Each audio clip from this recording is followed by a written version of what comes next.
नमस्कार स्टूडेंट्स, मैं doctor Lakshmi Narayan, assistant professor political science, government college Malsisar. उन सब विद्यार्थियों का स्वागत करता हूं जो बीए पार्ट सेकंड में हैं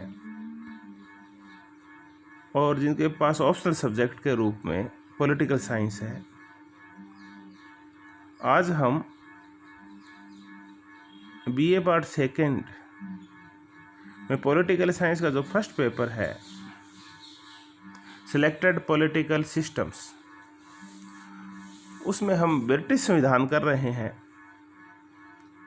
और आज हम ब्रिटिश संविधान की प्रमुख विशेषताएं करेंगे, प्रमुख लक्षण करेंगे, main features of the British constitution. British संविधान की कौन कौन सी विशेषताएं हैं जिन्होंने उसको विशिष्ट पहचान दी है, आज हम इसी मुद्दे के ऊपर चर्चा करने वाले हैं।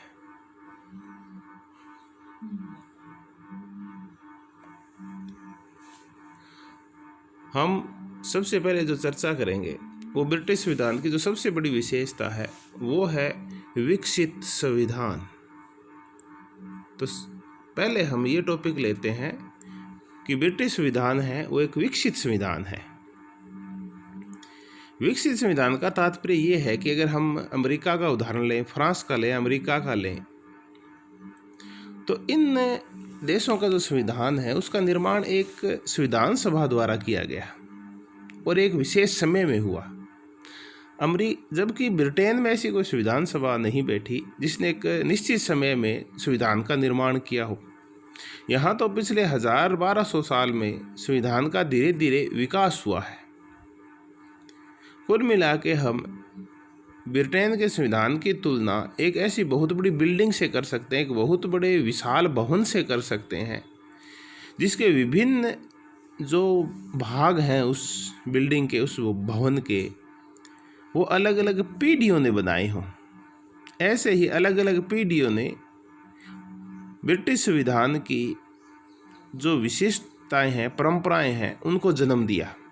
तो ये एक विकसित संविधान है जिसको विकास होने में 1200 साल लगे हैं। अब हम ब्रिटिश संविधान की दूसरी विशेषता की चर्चा करते हैं और वो विशेषता है अलिखित संविधान।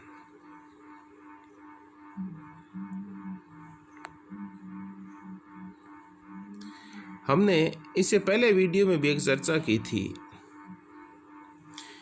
कि ब्रिटिश संविधान है ये लिखित है या अलिखित है, इसका अस्तित्व है भी या नहीं भी है। ऐसी एक बहस में एक तरफ डी टोकविले और टॉम स्पेन जैसे विद्वान थे जो ब्रिटिश है, जो ब्रिटेन के नहीं है, वो कहते हैं कि चूंकि यहाँ का संविधान अलिखित है इसलिए संविधान मान्य नहीं है। दूसरी तरफ गार्डनर, डाइसी, जेनिंग्स जैसे ब्रिटिश विद्वान थे जो ये कहते हैं कि ब्रिटेन में संविधान भले ही अलिखित हो पर संविधान है। खैर, हम तो ये चर्चा करें कि यहाँ का जो कॉन्स्टिट्यूशन है वो अनरिटन है, लिखित में नहीं है। अब इसका कारण क्या है? आखिर ब्रिटेन के लोगों ने क्यों नहीं लिखा अपना संविधान जैसे भारत में लिखा यहाँ की संविधान सभा ने? इसका मूल कारण ये है कि अंग्रेज लोग सिद्धांतवादी कम होते हैं और व्यवहारवादी अधिक होते हैं, इसलिए उनकी कभी भी इच्छा नहीं हुई कि वो अपने संविधान को लिखें। एक ब्रिटिश विद्वान है न्यूमैन, बड़ी अच्छी बात लिखी है उन्होंने। न्यूमैन कहते हैं कि जो बात ब्रिटिश संविधान को विशिष्ट बनाती है वह ऐसे अनेक नियमों का अस्तित्व है जो केवल परंपरा पर आधारित है। इसका तात्पर्य ये है कि न्यूमैन ये कह रहे हैं कि यहाँ का अधिकांश जो संविधान है वो परंपराओं पर आधारित है और अलिखित है। अब हम ब्रिटिश संविधान की तीसरी विशेषता की चर्चा करते हैं और वो है यहाँ का जो संविधान है वो बड़ा लचीला संविधान है, बड़ा सुपरिवर्तनशील संविधान है ब्रिटेन का। अब पहले हम ये चर्चा करें कि ये संविधान जो लचीले होते हैं और इसका उल्टा कठोर होते हैं, ये कौन से संविधान होते हैं? ऐसे संविधान जिनको बदलने की व्यवस्था साधारण बहुमत से हो। किसी भी देश के साधारण कानून जैसे बदले जाएं, बाकी कानून बदले जाएं, वैसे अगर संविधान बदल दिया जाए तो हम कहते हैं वो लचीला संविधान है। और कठोर संविधान वो होता है कि बाकी कानून तो और तरीके से बदले जाएं, लेकिन संविधान में बदलाव और परिवर्तन की अगर प्रोसेस अलग हो, प्रक्रिया अलग हो, तो उसे हम कठोर संविधान कहते हैं। यहाँ का संविधान बड़ा लचीला है और यहाँ की जो संसद है वो सामान्य बहुमत के आधार के ऊपर, यानी आधे मेंबर और आधा प्लस एक अगर मेंबर हों पार्लियामेंट में तो संविधान बदला जा सकता है। नहीं, सामान्य बहुमत के आधार पर बदला जा सकता है, जैसे कि और कानून बदले जाते हैं। एक राजनीति विज्ञान के ब्रिटिश विद्वान ही है एंसन, उन्होंने लिखा है कि हमारी पार्लियामेंट जंगली चिड़ियों अथवा सैल मछलियों की रक्षा के लिए कानून बना सकती है या लाखों नागरिकों को राजनीतिक शक्ति प्रदान कर सकती है अथवा उसका वितरण नवीन निर्वाचन क्षेत्रों में कर सकती है। यानी यहाँ का जो संविधान है वो बड़ा लचीला है, इसलिए इसमें कोई भी बदलाव किया जा सकता है। पर क्या वास्तव में ऐसा है क्या? सैद्धांतिक दृष्टि से भले ही हमें ब्रिटिश संविधान लचीला लगता हो, लेकिन व्यवहार में लचीला है नहीं। ब्रिटेन में एक बड़ी अच्छी परंपरा है कि वहाँ अगर बड़ा कोई संविधान में परिवर्तन करना हो तो उससे पहले जनता की सहमति ली जाती है, जनमत संग्रह करवाया जाता है, उसके बाद ही संविधान में बड़े परिवर्तन होते हैं। तो इसे हम व्यवहार में कह सकते हैं कि थोड़ा कठोर है यहाँ संविधान में परिवर्तन करना। अब हम चर्चा को आगे बढ़ाएं और ब्रिटिश संविधान की एक प्रमुख विशेषता है उसके ऊपर आते हैं।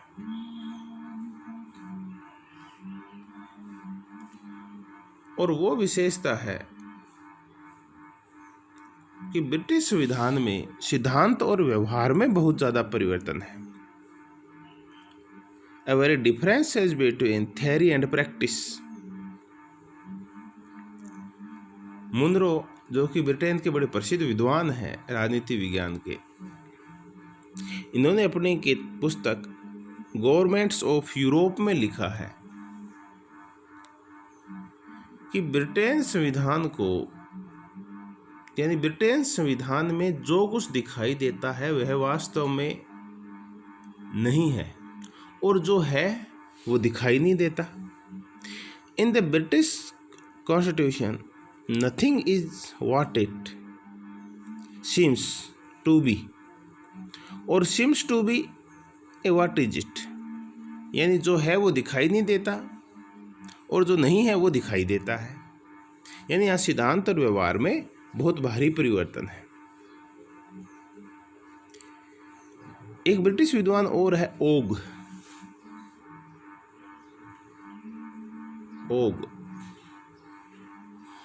लिखते हैं कि सभी शासन व्यवस्थाओं में सिद्धांत व व्यवहार में अनेक भेद पाए जाते हैं, पर जितने अधिक रूप में ये अंग्रेजी संविधान में पाए जाते हैं उतने किसी अन्य संविधान में नहीं पाए जाते। हम कोशिश करते हैं इस चीज़ को समझने की कि आखिर ऐसे कौन कौन से सिद्धांत हैं जो व्यवहार में कुछ और दिखाई देते हैं। हम सबसे पहले चर्चा करें कि ब्रिटेन में राजा बैठता है और जहाँ राजा किसी भी राज्य का मुखिया हो उसको राजतंत्र कहते हैं, लेकिन हम व्यवहार में देखते हैं कि वहाँ राजतंत्र नहीं है। अगर हम सैद्धांतिक रूप से देखें तो वहाँ राजतंत्र है, वहाँ का राजा है, वो राज्य का मुखिया है, लेकिन व्यवहार में वहाँ लोकतंत्र है। दूसरा और देखें कि ब्रिटेन का जो संविधान है, वहाँ की शासन व्यवस्था है, उसमें शक्ति का पृथक्करण पाया जाता है, पावर सेपरेशन पाई जाती है, क्योंकि वहाँ कानून का निर्माण संसद करती है, उसका क्रियान्वयन है वो कार्यपालिका, वहाँ का मंत्रिमंडल करता है और न्यायपालिका करती है। यानी तीनों कार्य अलग अलग अंगों के द्वारा किए जाते हैं। इसका तात्पर्य वहाँ शक्ति पृथक्करण है, लेकिन वास्तव में ऐसा है नहीं, क्योंकि ब्रिटेन में संसदात्मक शासन व्यवस्था है और हम जानते हैं कि जहाँ संसदात्मक यानी पार्लियामेंट्री सिस्टम हो वहाँ शक्तियों का पृथक्करण नहीं बल्कि केंद्रीयकरण पाया जाता है। पावर सेपरेशन की बजाय पावर फ्यूजन पाया जाता है। अब हो और देखें कि सिद्धांत और व्यवहार में क्या परिवर्तन है।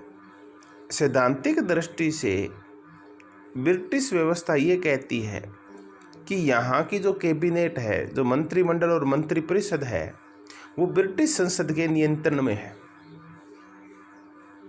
ब्रिटिश पार्लियामेंट का जो लोअर हाउस है, कॉमन हाउस, वो कभी भी ब्रिटिश कैबिनेट को हटा सकता है, उसके खिलाफ अविश्वास पारित कर सकता है। इसलिए हम कहते हैं कि सैद्धांतिक दृष्टि से वहाँ की जो कैबिनेट है, मंत्रिमंडल है, वो ब्रिटिश संसद के नियंत्रण में है।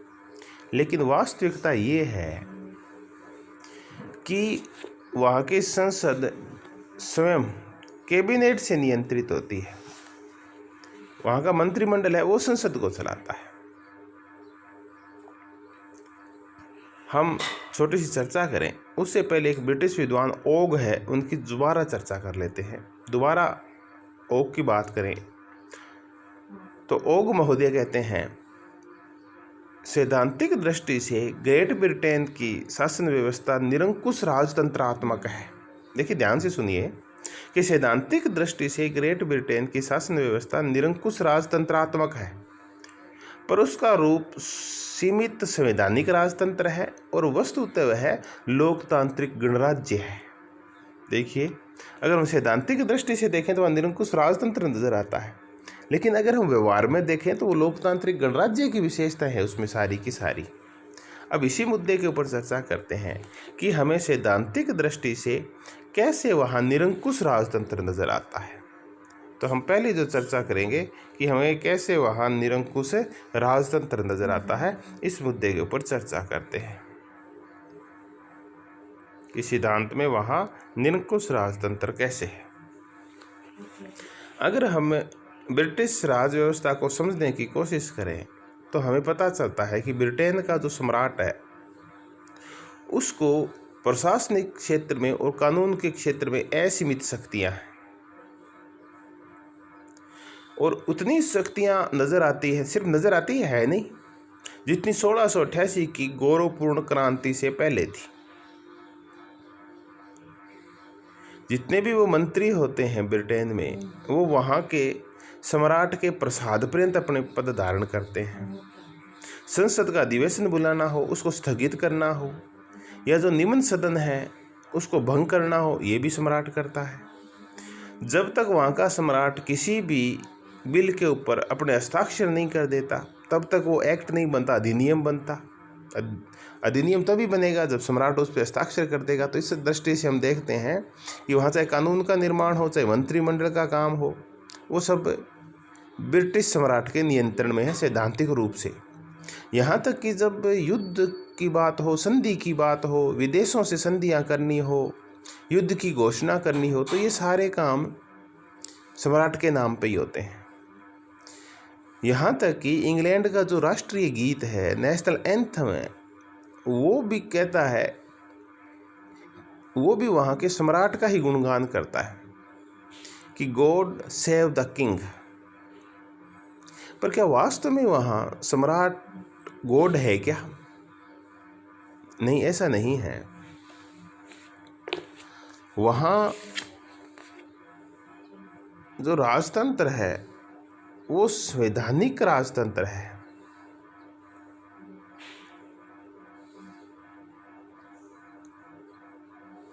संवैधानिक राजतंत्र। अब हम चर्चा करें कि संवैधानिक राजतंत्र कौन सा होता है। जहां राजा की शक्तियां कानून और संविधान के द्वारा या परंपराओं के द्वारा जब सीमित कर दी जाती है तो हम उसको कहते हैं कि वो संवैधानिक राजतंत्र है। तो ब्रिटेन के सम्राट की जो हमने शक्तियां देखी थी कि वो कानून का निर्माण करता है, मंत्रिमंडल का निर्माण करता है, मंत्रियों को हटा सकता है, युद्ध और शांति की घोषणाएं करता है, तो ऐसे लगता है सारी शक्तियां सम्राट के पास है, लेकिन वास्तव में ऐसा नहीं है। व्यवहारिक रूप में वहाँ लोकतांत्रिक गणराज्य है, डेमोक्रेटिक रिपब्लिक है।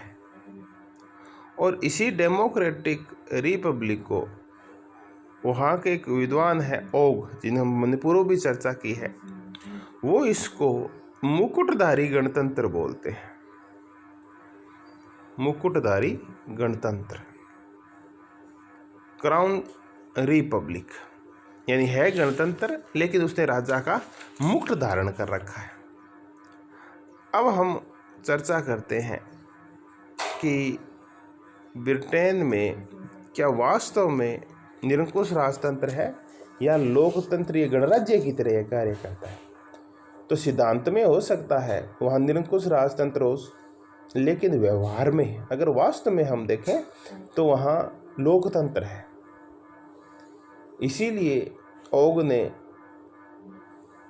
मुकुटधारी गणतंत्र की चर्चा की है। बेजोट ने बड़ा सही कहा है कि राजा की शक्तियां नाम मात्र की है, सारे काम वहां कैबिनेट करती है। हम चर्चा करें, बेजोट ने बड़ी जोरदार बात कही है। बेजोट लिखते हैं, यदि संसद के दोनों सदन सम्राट की मृत्यु के आदेश को पारित कर, यानी संसद के दोनों सदन अगर सम्राट के डेथ वारंट को पारित कर देते हैं और उसको राजा के पास प्रेषित करें, तो राजा को उस पर हस्ताक्षर करना ही पड़ेगा। इसका तात्पर्य ये है कि राजा को वही कार्य करने होंगे, उन कानूनों पर अनिवार्य रूप से हस्ताक्षर करना होगा जिन कानूनों को संसद ने पारित कर दिया है।